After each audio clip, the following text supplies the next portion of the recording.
Hello, my lovely yappers. Kieran here. Welcome back to the Conversation Club.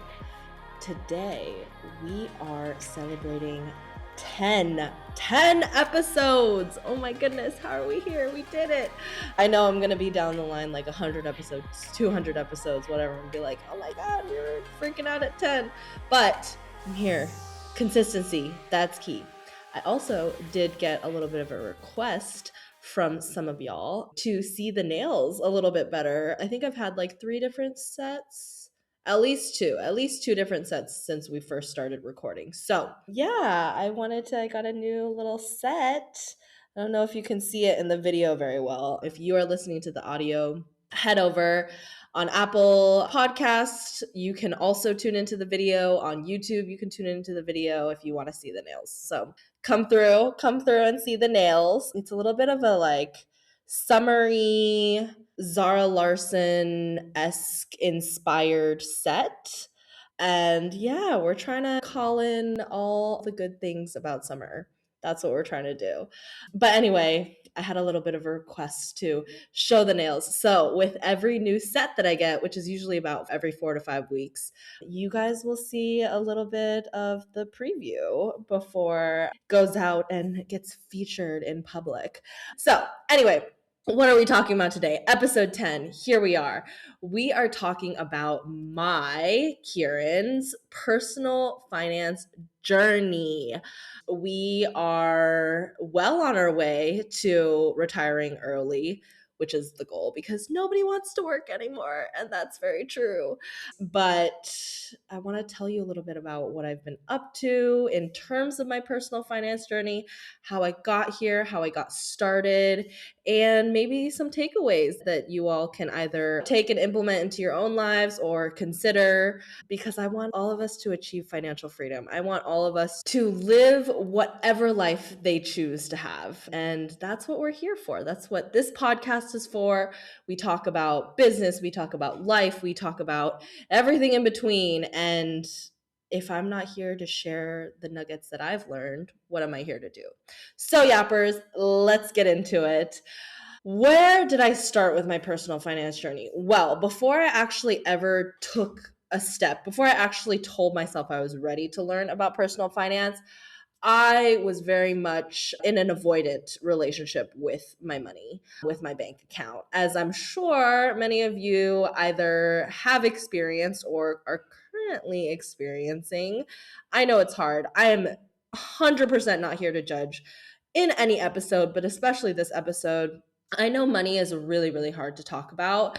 There are so many money blocks that we have learned over the course of our childhoods, over the course of our adulthoods, and it's really hard to unlearn these things. I get it. It took me 23 years to really even consider that I was at a point that I kind of had to hit rock bottom. And that's kind of, I think, a pretty common experience with people who actually start taking their personal finances seriously, is that they're like, oh shit, what else am I going to do? I have nowhere else to go. I'm at rock bottom. And so I'm not here to judge you, and I'm here to hopefully share a little bit of information that might help you get ready, get inspired, and start your own personal finance journeys. But yeah, for me, I didn't have an unhealthy relationship with money for most of my childhood.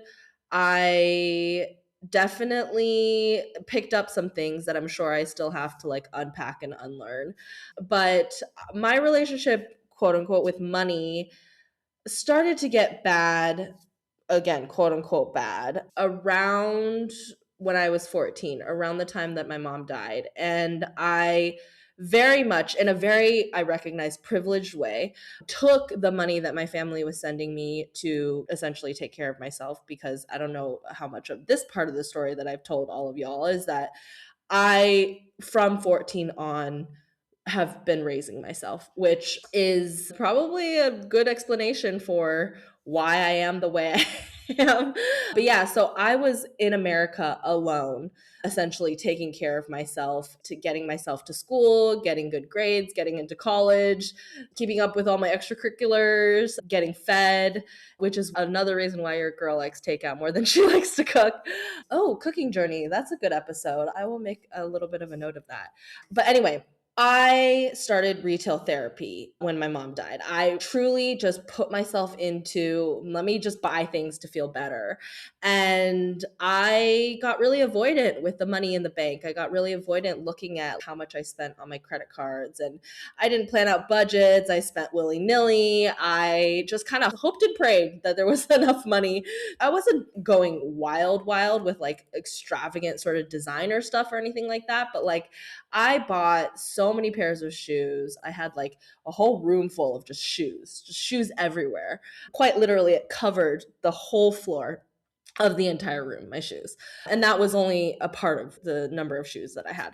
Anyway, so your girl was going kind of wild with the retail therapy, but that was kind of my relationship with money. I remember I had a friend who when I would go shopping, would come with me, and she implemented a policy, which I still kind of use to this day.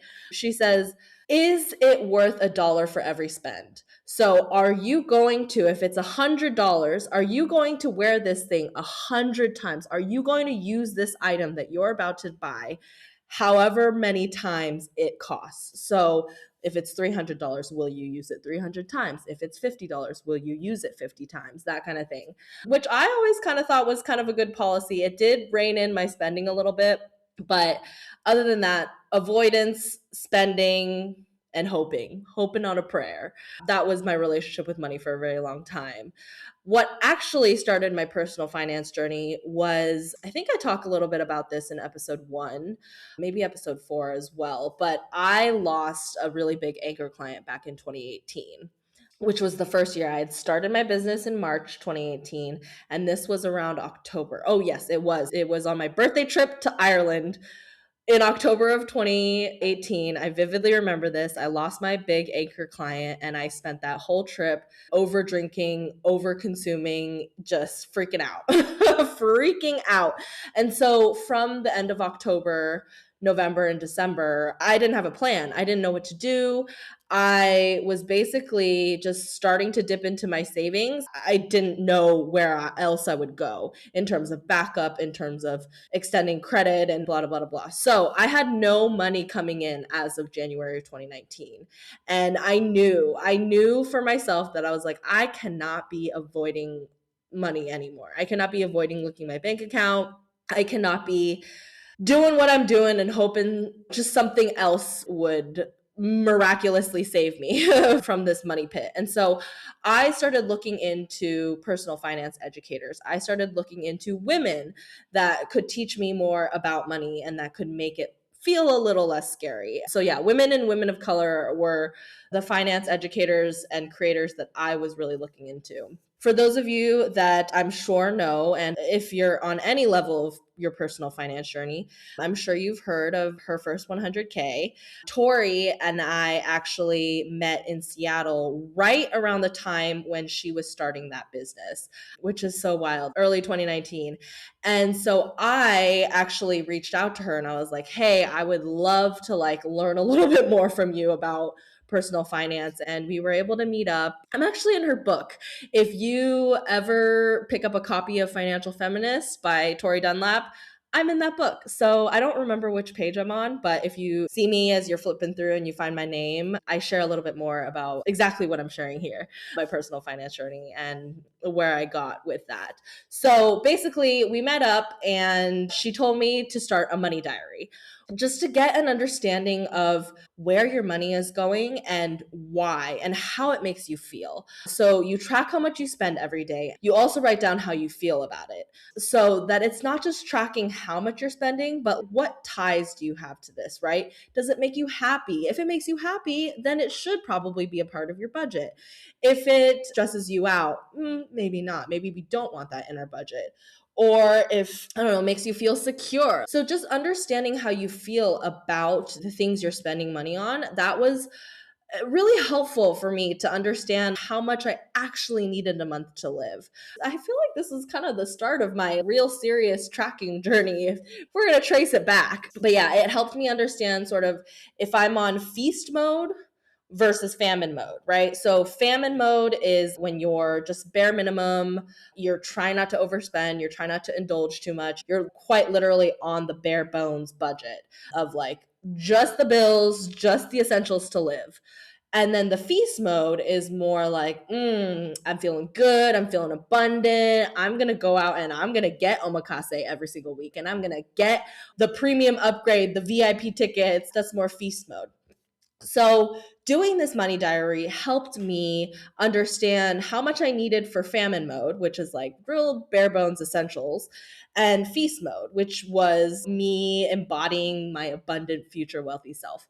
And so with that, after doing, I believe I did a month of that tracking at the very least is recommended, starting with like a week, let's say, and then try tracking it for a month, because it actually becomes really helpful sort of to understand, and especially for us ladies or just anybody who has periods and goes through cycles, just to understand like with your cycle as well, how things feel, what you're spending your money on. And so having sort of a full month is a really great place to start in terms of tracking with that money diary. And then from there, understanding, okay, a month, this is what I need to survive. And so building an emergency fund and starting to save money for like 3 to 6 months worth of this, like, I need this money to live money. I personally like to build an emergency fund that's like 9 to 12 months, and 9 to 12 months of not just famine mode, but like 9 to 12 months of like medium towards feast mode. Because I just like to have, especially with the job market these days, like I know so many people have taken months, if not over a year to maybe two to get a job. And so I personally just really wanted to build an emergency fund that was like at least a year long. And so it gave me a little bit more of a runway of breathing room. But anyway, those were all things that I learned from Tori. If you want to check out some more of that personal finance education, you can definitely head over there. There are so many amazing creators who are doing a lot of cool shit. I'm going to get into that later in the episode, but I will also make sure to link some of my favorite personal finance educators out there in the show notes so you can take a look and do a little bit of the homework that I'm about to sign you at the end of the episode. But yeah, so that's kind of where my personal finance journey started and where I started taking it seriously. And then it kind of, as I'm sure you will understand and recognize as a pattern on this podcast, as you learn more about me and how I operate, is that typically once a door is open, once the dam is broken, your girl's like, full speed ahead. Let's go. Vamos lá. I'm going to start incorporating a little more Portuguese on this podcast. I mean, I don't know that much, but I will be taking classes later this year. Probably will document that journey as well for all of you. But yeah, let's incorporate a little more Portuguese. Your girl has been here for almost a year. Next week, I'm recording this a week before my 1 year anniversary in Portugal. This episode will release a little bit later than that, but oh my God, 1 year. Amazing. Anyway, back on track. Okay. I'm a little like super undiagnosed ADHD chaotic today. And so I appreciate you sticking with me as I try to rein it in. Okay. The next person. So once I was like, I'm ready to go, I'm ready to learn, I started looking into more people I could learn from. And the most amazing personal finance educator, and I will say this until the day I die, Amanda Holden of Dumpster Doggy. She has been the premier, the principal, the most engaging and very deeply knowledgeable, but also can disseminate it in the most relatable, digestible way. She's just amazing. She's an amazing instructor. Go follow her. I will link her in the show notes. Dumpster Doggy. I took her course, Invested Development. Also, amazing name, Invested Development. So good.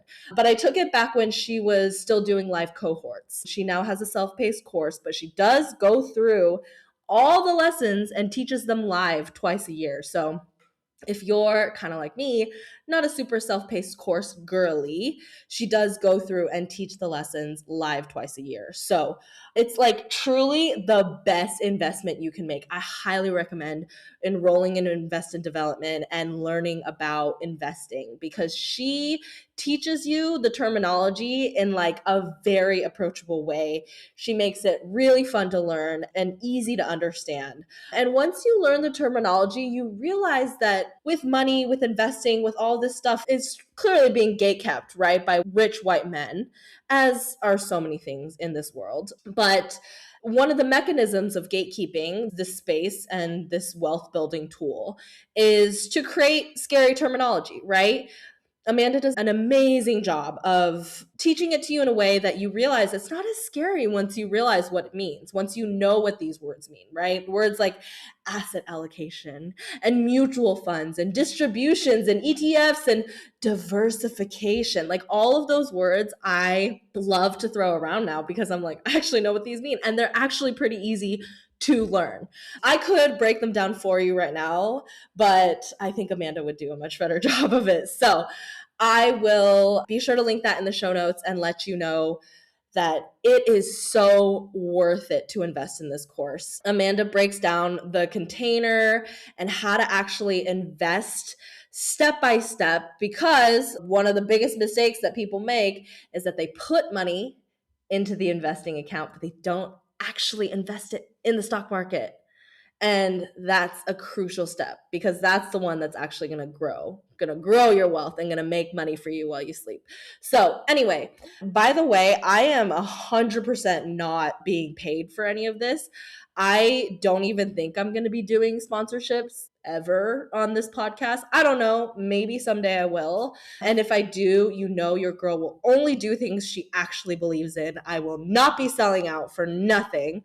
But for now, your girl is not sponsored. And so everything I share on here is truly from my own experience and my own recommendation.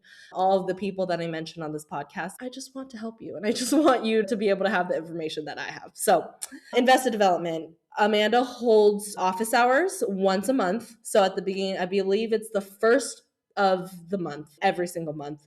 And you do have access to office hours for the first year that you're enrolled in the course. And you can come and ask literally anything and everything. Once the first year is over, you can still tune in, which I do every once in a while. You can tune in for a lifetime. It doesn't expire in terms of tuning in, but you just can't really ask questions just to be fair to the other members and new students and things like that. So office hours, super valuable, such a valuable time to just go even and listen to other people's questions and hear what Amanda is sharing inside those office hours is just amazing, so helpful. She also has investing parties where you all come together and she helps you click the buttons, click and buy, click and buy, click and sell, click and whatever. If you are nervous about actually going into your account and making these actual investments in the stock market and buying and selling, she has so many spaces for you to get support from her. She also talks about ethical investing, like screening out weapons in oil and AI from your investment portfolio and your ETFs and things like that. And so she is an amazing person to be able to do that. She teaches so many things like tax brackets, how HSAs work, ethical banking. She's an incredible instructor. And so I highly recommend all of you go and learn from her. She is single-handedly my best teacher when it comes to investing in personal finance. But yeah, I mean, I've learned quite a bit. 2019 to now, that was 7 years ago, over 7 years ago, that I started this journey. And I am absolutely thrilled with the progress that I made so far. And I know I have so much more to learn and so much longer to go. So anyway, what have I learned? Budgeting. I used to hate budgeting. Budgeting used to terrify me. I was, like I said earlier, just avoidant of looking at money, of planning where my money went. But the thing is, when every dollar has a job, when every dollar has a thing that it's doing, then it's not really just sitting there and purposeless, right? And so if we're going to think about maybe a quote unquote traditional budgeting ratio, we're thinking about, and again, everyone's is different, but this is sort of, I don't want to say standard because it's not necessarily standard for everyone, but a very basic, let's call it, budgeting ratio is like 50% of the income that you get goes to your needs, right? Food, water, rent, electricity, etc. Then 30% goes to things you want. right? Things that would be fun, going out with your friends, going on a trip, buying something that you don't necessarily need to live, but would look really fucking good wearing or using. And then about 20% you want to go towards savings or investing, right? So this is kind of a very basic ratio. Everyone's is going to change based on their needs and their wants and what their lives look like. But yeah, I'll talk a little bit more about how I actually implement budgeting later on. Those are the kind of the basics, okay? Now with savings, one of the most crucial things that I've learned, and I still use, of course, is to always put your money, your savings, in a high yield savings account. Okay. A high yield savings account is different than a regular bank savings account because its interest is higher. Okay. Its interest is higher, which means that you save more money. You save more money. So let me talk about compound interest a little bit. I was going to talk about it a little bit later, but I'm going to talk about it now. Compound interest, how does it work? If you have $100, let's say, in your bank account, in your savings account, and the interest is 10%, okay, the interest is 10%. That means that you get $10 in interest of the $100, right? So now you get $10 plus $100, you get $110. Okay. Are you with me? I know this is an annoying math part, but I just want to explain how compound interest works. Now that you have the $110 that you got from that 10% interest, what's 10% of 110? It's 11. Okay. So now you're not just getting $10, you're getting $11 on top of that. But not just the $11 that you add on to what you started with, you add on to the 110. So now you have $121, right? What's 10% of $121? Anybody? $12.10. Yes. So in that first year, you got 10%, right? You got the $10. But now in this third year, you're getting $12.10. Okay. If we add that $12.10 to the 121 we already had, now we have $133.10, which 10% of that is $13.31. Yes, correct. So, as you can see, initially we were only adding $10, and by now we are adding $13, right? And so that is how compound interest works. The money you gain from the interest, that compounds, and then it gets bigger and bigger and bigger. So imagine you're not working with $100. Imagine you're working with $1,000. You get $100, and eventually you get 110, 120, 130, right? Imagine you had $10,000. Now you're working with $1,000 in interest, $1,300 in interest, and so on and so forth, right? I know I just threw a lot of numbers at you, but the point is, what I'm trying to tell you is that interest is going to compound. It's going to make you money. Okay. And that's why we want to be doing all of these things sooner rather than later, because time is your friend. Time will help make you more money than you can even imagine. So, with going back to our high yield savings accounts, a lot of normal, regular bank savings accounts don't have very high interest rates. Their interest rates, I don't even know what the average is. I probably should have looked it up, but it's like less than 0.5% or something like that. Don't quote me on that, but it's like very, very low. Now, when the market is good, essentially, when the economy is good, interest rates increase, interest rates go up because our economy can handle it. So, a high yield savings account is going to be currently right now, I want to say the average high yield savings accounts, their percentages are like 2.5 to 4% APY per year, the amount you get per year.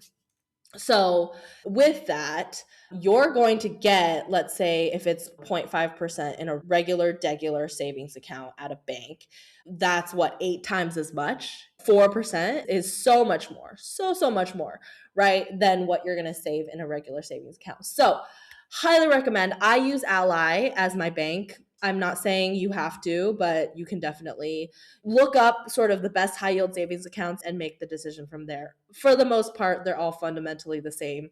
It's just that some have higher interest rates than others. But like if the economy starts to not look so good, interest rates will go down. And so you kind of want to just pay attention to where things sit in terms of sort of the federal interest rate. But high yield savings accounts are amazing because they help you grow your money a little bit faster without putting it into the stock market and risking losing it in the stock market, which we will get into in just a second. But yeah, so we just want to be saving our money somewhere where it's growing more than it normally would, but it's still sitting somewhere that's easily accessible that you can pull from without going in and buying stocks and selling stocks and worrying about it on the stock market. So high yield savings accounts, you can create buckets. You should create buckets. Other people call them sinking funds. And you can start to take the money you saved and allocate it. Allocate it. Give it jobs, right? There's this psychology behind giving these different buckets different names, because then you're not just going to go in and be like, well, I guess this could account as an emergency. I'm going to go ahead and go in and just pull a little money out, right?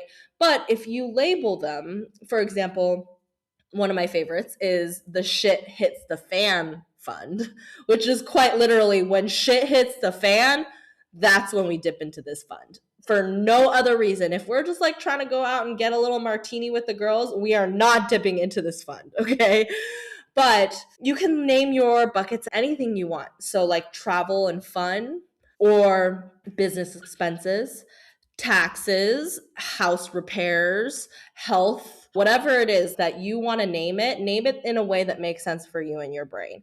And then make sure that you don't pull it out for any other reason than what you named it for, because we just want to be able to understand not just where our money's going, but like that we can't just dip into the emergency fund whenever we want, right? That we want to be using it for whatever purpose we set it for.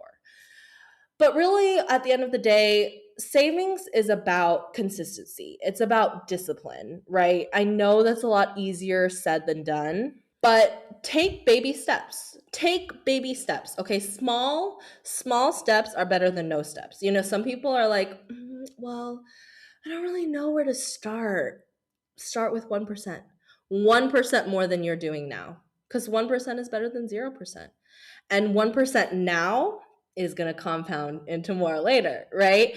Making a decision now, because time, especially with your personal finance, time will always be on your side. Time will always help.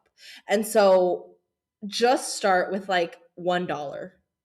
$1, that's fine. That's a fine place to start. $5, $10. You don't have to start with like, oh, I have to put $1,000 in the account.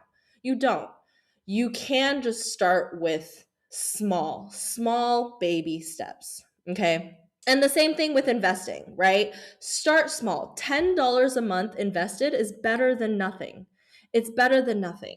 We want to be thinking about using the time to increase the compound interest. Because if we're sitting on the sidelines waiting, we're not taking advantage of all the things that the market can be doing for us, all the things that the market can grow for us with our investments, with our stocks, with our bonds. Okay. Also making sure that we are rebalancing our asset allocations. Okay. Some people are like, oh, you lost me there. That's okay. Go take invested development, come back. I got you. But thinking about what percentage in terms of asset allocation, what percentage of our investments are bonds, which are going to be a little more stable, a little more secure, domestic stocks. So for me, as someone in the US, domestic stocks means US stocks, and then international stocks, right? International stocks in other countries, in other markets, that kind of thing. And so for me personally, my current asset allocation is 10% bonds, because I'm pretty young. I'm only 31, and so I have time. Well, if we make it that far as a global society. I'm not going to get into that right now. But it's 10% bonds. It's going to increase as I get older and I don't have as much risk tolerance. But now it's 10%. And then my domestic, so my US stock sort of ratio is, I believe it's 60. No, it's 55. It's 55% US stocks. And then with the remaining 35%, I invest in international stocks. Now, the reason why we distribute it sort of across different markets and across different types of investments is because we don't want to put all our eggs in one basket, right? People, bros, who put all their money, all their eggs into the crypto basket and then lost big. That's not what we're trying to do. Okay. We're trying to provide stability and a sensible, smart investing strategy.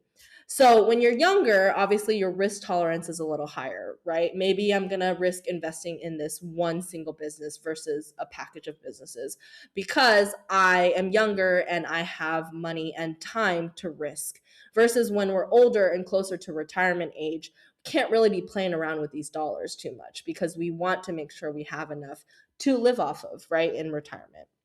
And then thinking about diversification. So thinking about not just putting it all in the stock market, not just putting it all in the bond market, not just putting it all in this one container, but thinking about, can I invest in art? Can I invest in gold? Can I invest in XYZ? So many other things. Real estate is one of those things, but I personally just don't ever want to think about investing in real estate. That's why I sold my house, is because I don't want to be a fucking landlord. The idea of that makes me want to puke, makes me want to punch a wall. And so that's the choice for me. May not be the choice for you. And I guess that's okay, but whatever. Landlords are fucking shitty. But anyway, that's a different episode. That's a conversation for another time.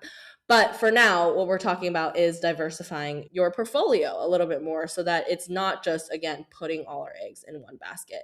And then, so important, truly the most important thing in terms of investing is making sure we don't panic when stocks tumble. We don't panic when the market goes down, when the market crashes. Because, like I said, investing is a long-term strategy, okay? Time is on our side. We want to start early and we want to stick with our consistent strategy.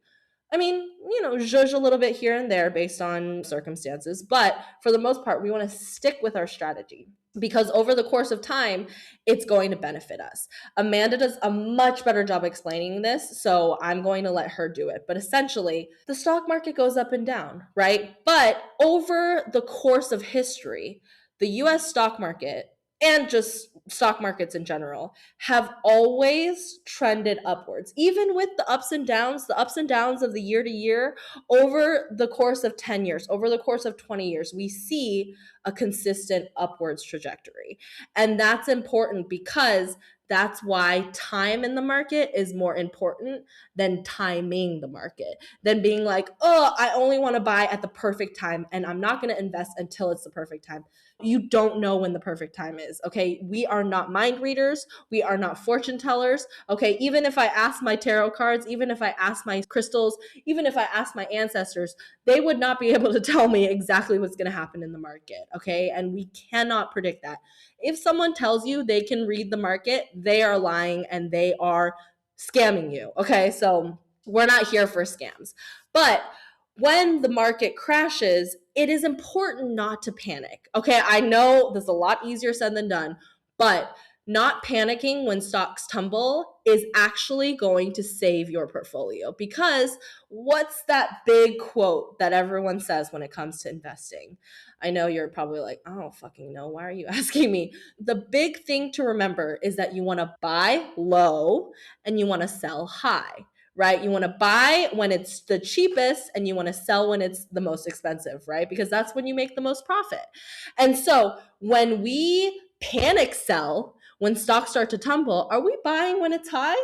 No, we're buying when it's low. We're buying when everyone else is freaking out because ultimately at the end of the day, the stock market is just like an emotional meter. It's like an emotional temperature check of the nation, of the world. When people start to panic, the perceived value of a company tumbles, right? Or when people all start to like rally behind a company or rally behind whatever, that's when the perceived value of that stock increases. Okay, so it really is all about perception, reputation, all of that stuff is what makes a stock more valuable or less valuable. And so if we are going to panic when everyone's starting to sell the stock, and then we're like, oh, let me get on board, let me also sell my stock, you are selling at a low point. You are not selling high, you are selling low, right? And same deal, when everyone is buying the same stock from the same company, the perceived value is going to increase. So you're not buying when it's low, you're buying when it's high. Okay.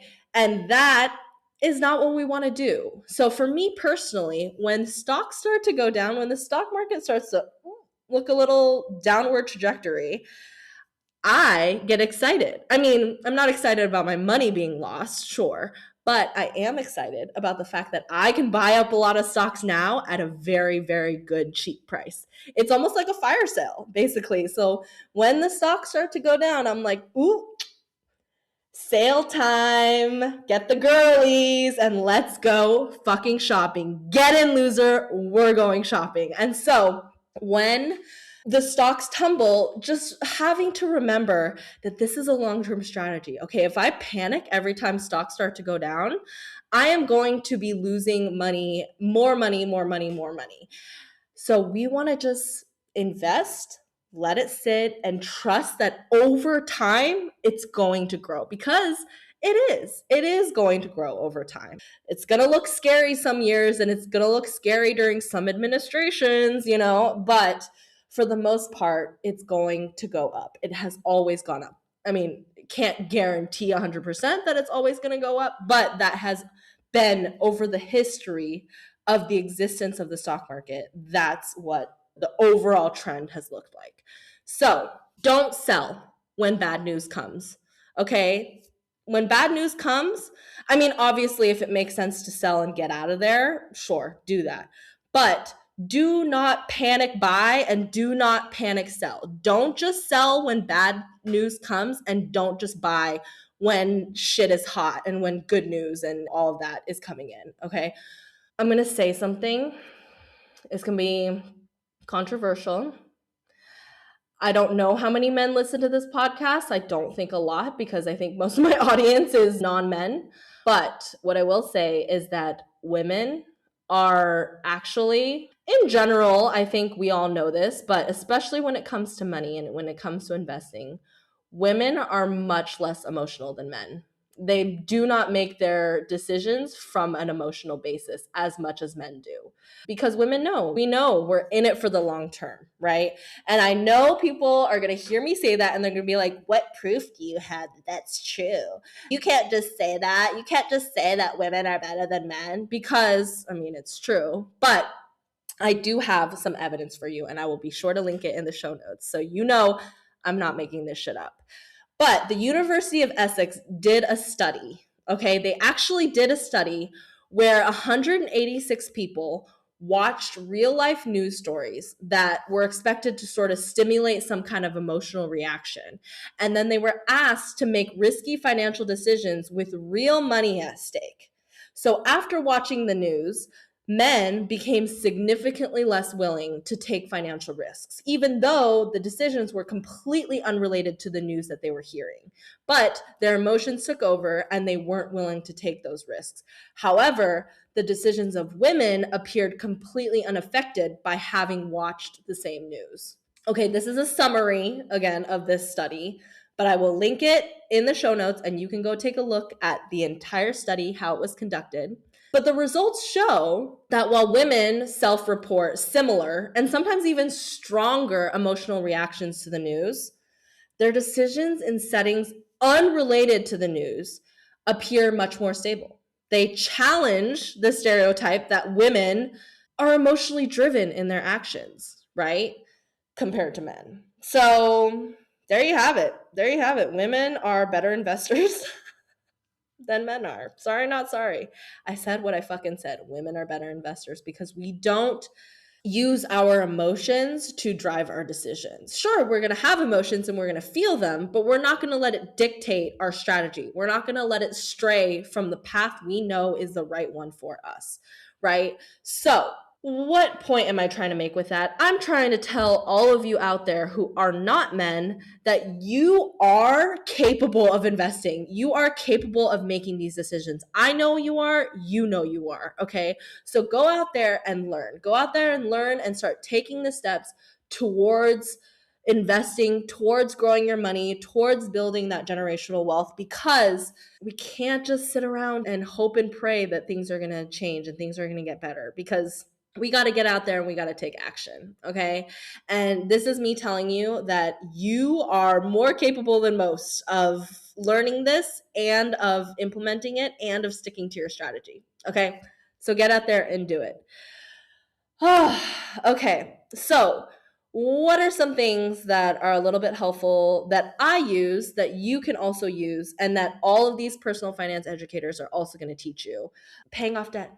Let's start with paying off debt. So, when we're paying off debt, what do we want to start with? Some people are like, oh, I don't know what to do. Do I start here? Do I focus on this? Do I just pay all this off and then go here and then pay all this off? Or do I like spread it out across? Here is an amazing strategy that I love, that I have used, that you can use as well. Okay, that I've learned from the amazing personal finance educators I'm going to link in the show notes. It's called the debt snowball. Okay, some of you might have heard this. But essentially, the debt snowball is where we pay the minimum on all the pieces of debt that we have, right? Because we don't want to increase our owable amount, our debt. We don't want to add more debt to our debt. Because there's interest on debt as well, compound interest works on debt too. Okay, it just works in the opposite direction. Instead of making you more money, it makes you owe more money. It takes away more from you. So avoiding your debt is not the way to go. What we want to do is we want to start paying the minimums across all our forms of debt. And then if we have any left over, any amount left over, we use that extra amount and we pay off the smallest amount of debt. Okay, the smallest little size that we owe versus the biggest size. So we start with the smallest and then we keep doing that each month until the smallest goes away, right? And then we continue to pay the minimum across all. And then we start going towards the second smallest because the smallest is done. The smallest has been paid for. And then so on and so forth. We continue to not avoid, we continue to pay, we continue to decrease the amount of debt that we have and increase our confidence in our ability to pay off debt and our ability to grow our wealth, right? It's all about baby steps, all about baby steps. It's okay to start small. You don't have to be this like Warren Buffett. You don't have to be any of those people. You just have to be 1% better, do 1% more than you did yesterday. Okay? That's all we're trying to do. And I can't convince anyone to start this work until they're ready to do it themselves, right? Sometimes you have to hit rock bottom until you're ready. And I hope you don't have to. I hope you want to start now. And I hope you want to use time as your advantage and get in earlier, right? Rather than later. Oh, I really hope that what I've shared in this episode is going to help you get closer to being ready. And remember, ready is not a feeling, right? Ready is a choice. It's a choice that you can make for yourself and say, I am going to do this for the benefit of future me. Something I also super love to do every single month is I love a money party. I used to dread going in, looking at the numbers, looking at what was going on with my bank accounts, looking at where my money went and where I overspent or where I, yada, yada, yada. But you just have to find what works for you, right? So I found a personal system that works for me. I have sort of a spreadsheet and I just have rows for each category, like health insurance, takeout and delivery, groceries, Jeremy, my cat, weed, nail care, hair care, flights, whatever it is. And so I have all these rows and I put my monthly spending in and I go in and I just kind of see like, okay, here's where my money went last month. And then I can go in at the end of each year and year after year and look at, okay, February, your girl spends a lot on takeout in February. Why might that be? Or, whatever it is. And so just having a good understanding and pulse on what exactly is going on with your money is going to be super helpful. But the thing is you can have a money party however you feel like. You can make it fun for you. So, is it setting up some candles, lighting the mood, right? Is it putting on some of your favorite music? Is it giving yourself a glass of wine or a brownie or an edible or whatever it is that makes you happy? You just want to create sort of this like psychologically pleasing and positive setting that you are going to start to look forward to, right? I love my money parties each month. Some months I'm like, when is it going to be the end of the month? Because I want to be doing my money party and I want to see where my money has gone. And I personally look forward to them every month because I have created an environment where it's fun for me. And I like to go in and look at the yearly averages, monthly spending habits, all the patterns. You know, your girl loves a good pattern. And so I encourage you to like set a date for yourself, like literally block it off in your calendar, set a money date for yourself. Go out, get a bottle of wine, get some chocolate covered strawberries. I mean, it could quite literally be a date night with money, right? You're sitting down and you're saying, hey, money, good to see you. What have you been up to? Let's catch up. Let's recalibrate this relationship a little bit more, right? That's what we're trying to do here is we're trying to establish our relationship with money, strengthen that relationship with money. But also, it's really important to, as you go out there, I'm going to share some of my recommendations for people to follow, people that I've learned from, people that I love. But like, you should go out there and you should find the right people for you to follow. So, I'm not a parent, right? I don't have kids. And so, if you are looking for personal finance educators as a parent, as someone with children, it might make sense to look for someone who's teaching about personal finance as a parent, right? With that experience. Some people are business owners and others aren't. So I like to follow creators that are also business owners because they have an understanding that someone who isn't a business owner might not. I like to look for women of color, right? They might have, especially with Chinese culture, for example, there are just a lot of cultural differences in understanding our relationship with money and establishing it, in setting boundaries with our families, that kind of thing. And so I like to find women that look like me, that have similar lives to me, that are around my age, that are single, that like to travel. Those are the people that I'm following. So you want to find the people that look like you, that have lives similar to yours.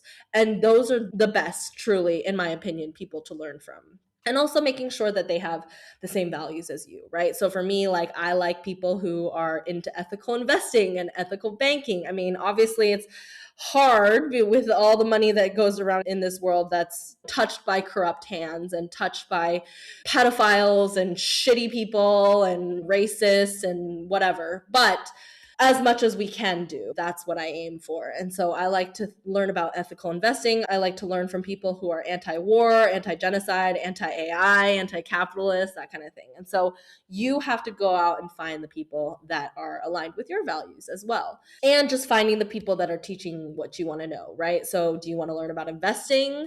Do you want to learn about budgeting? Do you want to learn about business finances? Do you want to learn about other types of investing, real estate, etc.? So, what's next for me? I would definitely like to start learning about angel investing. Your girl is ready to get out there and invest in women owned businesses, invest in non cis men owned businesses, and get out there and lift all of us up because, yeah, I just think it's time, right? We put our money back into our communities. And so for me, what's next is angel investing. I also want to continue learning more about ethical investing, especially with AI being so pervasive as it is now.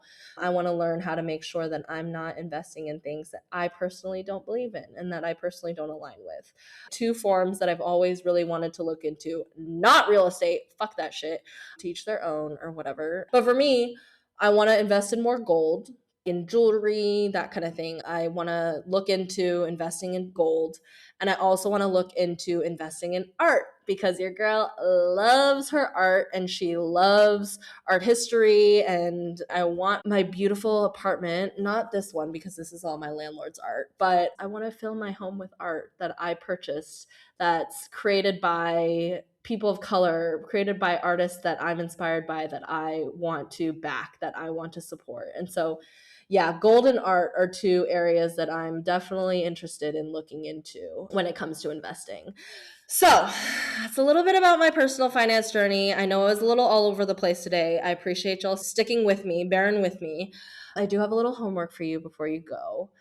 So the first thing I'm hoping you can do is to go out there and look for 3 people, 3 personal finance educators whose lives look like yours, okay, who have similar aspects to their lives that you can relate to, that you can learn from, that you can niche down into when it comes to personal finance education. I'll link some people in the show notes that I love, but I want you to go out there and find 3 people to follow right now. And then I also want you to figure out, maybe start doing a little money diary, but I want you to figure out how much it takes, if you haven't already, how much it takes in a month for you to survive. Okay, what are the bills? What are the things that I have to cover? What are the extra treats that I like to have, right? Calculate how much you would need in a month to survive. And then multiply that by 3 or multiply that by 6 and calculate how much you would need for a 3 to 6 month emergency fund. And then I want you to start setting a goal for monthly savings. So if you're like, it's going to cost me $5,000 a month to survive, right? With all my bills, with paying taxes and blah, blah, blah, whatever, I need to save, let's say 3 months worth of 5,000, right? So I need to save $15,000. I might not just start with $1,000 a month, right? But let me start with $10 a month. Let me start with $20 a month. $50 a month, or $10 a week, right? If that feels a little more approachable, $10 a week, which is $40 a month. Maybe that feels a little bit like, okay, I can manage that. Whatever you can manage, start there. And I would even encourage you to like push that envelope a little bit. Challenge yourself to save a little more. Challenge yourself to start paying off that debt a little bit more. So understanding how much in a month it takes for you to live and starting to build that emergency fund are truly some of the best first steps that you can take. Okay. And then get out there, follow some of the people that you would find helpful to learn from, and start learning from them. That is all I have for you today. I hope this episode was helpful for you. I know that personal finance and money and your relationship with money can be super scary, but I'm here to help. I'm here to direct you to the right people. I am not a personal finance educator. I'm quite literally just sharing my own experience. And so yeah, there are some amazing educators out there. I hope all of you get inspired. I hope you go out and start taking some of those steps to get your money in order, get your house in order, and really start planning for your future and planning for retirement, planning for the day that we don't work anymore. And you know your girl, I don't know if we're going to make it to the end of the world. I don't know if I'm going to make it to retirement age. I know that's being pessimistic, but my retirement fund is quite literally like a party fund. It's going to be the fund for my end of the world party, which all of you are invited to. So anyway, I really, really enjoyed sharing just a little bit more about where I came from when it comes to money and where I'm hoping to go. And I hope all of you are hoping to go some wonderful places with your money as well. I will be sure to bring Amanda on and more of my amazing financial educators and wealth mindset people, because I know that that's something that we all want to be working on. And so we will bring some guests on down the line. But for now, here we are. Thank you so much for being here, for being a yapper, for sharing the podcast with your friends, for leaving reviews, for supporting me, because I would not be here without all of you. I truly appreciate my yappers out there. Thank you so much. I will see you all very soon next week. Ciao, ciao. If this episode gave you something to think about, take it and do something with it. If you want more of this, or you just want to see what my life actually looks like, come follow me on Instagram at It's Almost with 2 L's. I'll be sure to link it in the show notes. You can also follow me at Almost Consulting for some juicier, spicier takes.